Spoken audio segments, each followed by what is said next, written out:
नमस्ते, मेरा नाम अंजलि है और मैं हूँ आपकी ट्रांसफॉर्मेशन कैटलिस्ट। आज हम बात करते हैं शोल्डर और नेक इश्यूज़ की। ज़्यादातर जब मैं अपनी योगा क्लास शुरू करती हूँ और लोगों से पूछती हूँ कि आज आपको किस चीज़ की ज़रूरत है, तो तकरीबन 70% लोग जो हैं वो कहते हैं कि मेरे नेक में स्ट्रेन है, मेरे शोल्डर्स में स्ट्रेन है। तो ज़्यादातर लोगों को आजकल के मॉडर्न ज़माने में ये दिक्कत हो रही है।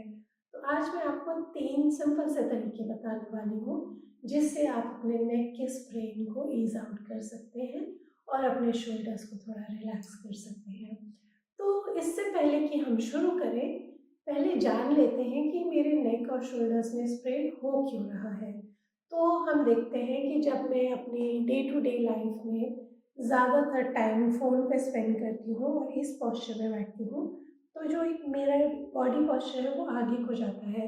The same thing applies to the things जब मैं कंप्यूटर पे काम कर रही हूँ या मैं कुछ पढ़ रही हूँ, तो वो मैं इस तरह से झुककर अपने आप को नीचे झुकाकर गर्दन में इस तरह से काम करती हूँ। तो जब मैं इस तरह से काम करती हूँ, तो क्या होता है कि मेरे जो बैक मसल्स हैं वो ओवर स्ट्रेच हो जाते हैं। तो हमारे बैक में एक मसल है जो हमारे गर्दन के यहाँ से तकरीबन ऊपर से शुरू होती है, पूरे शोल्डर्स पे हमारे जैसे एक शॉल रखी हूँ, इस तरह से शोल्डर्स के ऊपर से होते हुए यहाँ पीछे आके आपके बीच के एरिया में मिल जाती है।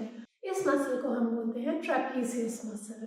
ट्रेपीजियस मसल जो है वो आपकी ओवर स्ट्रेच हो रही है बिकॉज आप ज़्यादातर फॉरवर्ड लीनिंग में काम कर रहे हैं। जब आपकी ट्रेपीजियस मसल ओवर स्ट्रेच होती है तो आपके सामने दो मसल्स हैं, यहाँ से आपके कॉलर बोन से शुरू होके आपके चेस्ट बोन तक जाती हैं। इसको हम पेक्टोरालिस मसल बोलते हैं, पेक्टोरालिस मेजर और पेक्टोरालिस माइनर। तो ये जो दो मसल्स हैं यहाँ जाती हैं, वो थोड़ी शॉर्ट हो जाती हैं। तो आप सोचिए कि यहाँ से खिंचाव आ रहा है तो आपका पोस्चर आगे की तरफ आ रहा है और यहाँ से आपको ओवर स्ट्रेच हो रहा है। तो उसको हमें ये वाली मसल्स को हमें स्ट्रेच देना है और ये वाली मसल्स को हमें स्ट्रेंथन करना है। ये चीज़ हमें पहले समझनी होगी। तो उसके लिए हम क्या कर सकते हैं, आइए जानते हैं। कोई भी आपके घर में अगर टेनिस बॉल है या कोई भी बॉल है, कई बार जिम्नास्टिक बॉल्स मिल जाती हैं तो वो ले लीजिए, वरना एक नॉर्मल टेनिस बॉल भी काम करेगी। तो वो टेनिस बॉल लेके आपको यहाँ आपके कॉलर बोन से लेकर चेस्ट बोन तक इस बॉल को 2 मिनट इस तरह से रोल करना है। तो ये जो आपकी मसल यहाँ पर स्क्वीज़ हो गई है, जिसकी इलास्टिसिटी थोड़ी कम हो गई है, इसको हम थोड़ा सा इस मूवमेंट से रिलैक्स कर देंगे। करीब 1 डेढ़ 2 मिनट कर सकते हैं और यही सेम चीज़ हमें दूसरी साइड भी करनी है। तो ये 2 मिनट दोनों साइड करने के बाद में आपको ऑलरेडी यहाँ थोड़ी ओपनिंग फील होगी। ज़्यादातर लोगों को जिनको नेक स्ट्रेन है तो उनकी पोस्चर जो है वो थोड़ी सी फॉरवर्ड बेंड हो जाती है, यहाँ पीछे थोड़ा सा हम्प आ जाता है, तो उसमें भी आपको ये हेल्प करेगा। उसके बाद में अगर आप चाहें तो यहाँ पर ये नेक मसल पे यहाँ पर भी बॉल से रोल कर सकते हैं और इसको भी थोड़ी देर के लिए इसमें भी रिलैक्सेशन आएगी। आप तो ये सिंपल प्रोसेस करके देखिए, बॉल से दोनों तरफ। पीछे की मसल के लिए अगर आप चाहें तो या तो घर में किसी से हेल्प मांग लीजिए या फिर आप दीवार के अगेंस्ट लेन करके, जैसे ये दीवार है तो मैं इसको बॉल को दीवार पे लेन करके मैं उसके साथ बॉडी को रोल कर रही हूँ। इस तरह से मेरी बॉडी रोल उस मसल को कर रही है बॉल के against. The same thing we can do on this side. तो ये दीवार से सटक के बॉल को अपनी बॉडी और दीवार के बीच में लगा लीजिए और हल्का हल्का रोल करेंगे तो आपकी इस मसल को थोड़ी सी मसाज मिल जाएगी, जिससे आपको ऑलरेडी रिलैक्सेशन फील होगा। तो ये आपकी एक बड़ी सिंपल सी मूवमेंट है। अगर आप कंप्यूटर पे काम कर रहे हैं, किसी भी वजह से आगे झुके हुए हैं, तो हर आधे घंटे में या कम से कम 1 घंटे में ये मूवमेंट आप करके देखिए। इसके लिए आपको अपनी फिंगर्स को इंटरलेस कर लेना है, हाथों को अपने सिर के नीचे रख लीजिए। इनहेल कीजिए, एल्बोज को स्ट्रेच करेंगे, और चाहे तो ऊपर भी देख सकते हैं। और एक्सहेल करते हुए चेन को नीचे ले आइए, एल्बोज को साथ में ले आइए।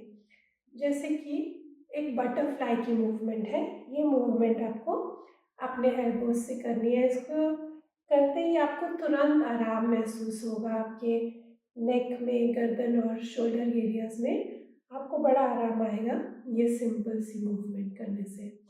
तो आप इसको करीब 10 या 20 बार कर सकते हैं ये मूवमेंट। उसके बाद में एक और मूवमेंट है जो आप करेंगे। उसके लिए आप अपना सीधा हाथ स्ट्रेच कर लीजिए, लेफ्ट हैंड को शोल्डर पे रख सकते हैं। तो उसके बाद में आप सीधे हाथ की उंगलियों को नीचे की तरफ छोड़ते हुए अपनी कलाई को अपने से दूर स्ट्रेच कीजिए और उंगलियों को अपनी तरफ खींचिए। गर्दन को लेफ्ट साइड टर्न कर लीजिए। तो देखिए कि आपको अपनी फिंगर्स से और इस मसल तक आपको पूरा स्ट्रेच फील होगा। एक्सहेल करते हुए रिलैक्स कीजिए, थोड़ी देर छोड़ के फिर 2-3 सेकेंड के बाद में फिर से ट्राई कीजिए। तो ये मूवमेंट भी आप करीब 10 बार कर सकते हैं। ध्यान रहे कि हमें दोनों तरफ करना है, तो लेफ्ट हैंड को भी अपनी कलाई को आपको दूर करना है और उंगलियों को अपनी तरफ खींचना है।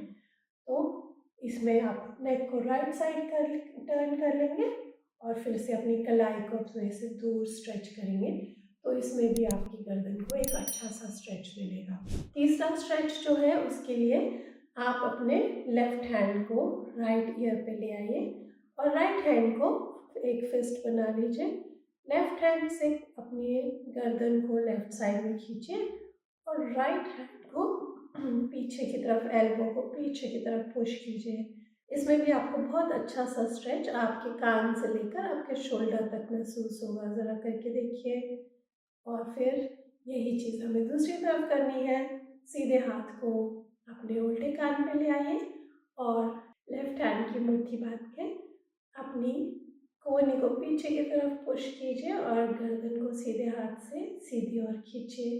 तो आपको लेफ्ट शोल्डर से लेकर लेफ्ट ईयर तक बड़ा अच्छा सा स्ट्रेच मिलेगा। तो अगर आप ये 2 या 3 स्ट्रेचेस करके देखेंगे तो आपको उससे बड़ा आराम आएगा। अगर आप हर 1 घंटे में नहीं कर सकते तो सुबह शाम कम से कम 2 बार कर लीजिए। तो आपको उससे आपकी बॉडी में काफ़ी रिलैक्सेशन फील होगा। और अगर आप कुछ करना चाहें, अगर आपके पास टाइम है, तो दोनों हाथों को अपने शोल्डर्स पे रखिए। इनहेल करते हुए अपनी एल्बोज को ऊपर ले आइए। एक्सहेल करते हुए नीचे रोटेट कीजिए, छाती के सामने इकट्ठा कर लीजिए। इनहेल कीजिए ऊपर और एक्सहेल करते हुए आगे की तरफ ले आइए।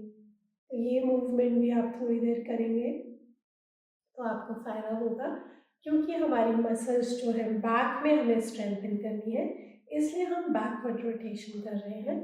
फॉरवर्ड रोटेशन भी हम कर सकते हैं, बट उसकी हमें अगर गर्दन में स्ट्रेन है तो कम ज़रूरत है।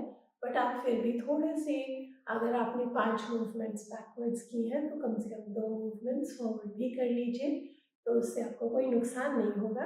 फ़ायदा ये होगा कि इस एरिया में जो हमारे लिम्फेटिक नोड्स हैं वो भी थोड़े से मूव हो जाएंगे और उससे आपकी बॉडी का कुछ डिटॉक्सिफिकेशन भी हो जाएगा।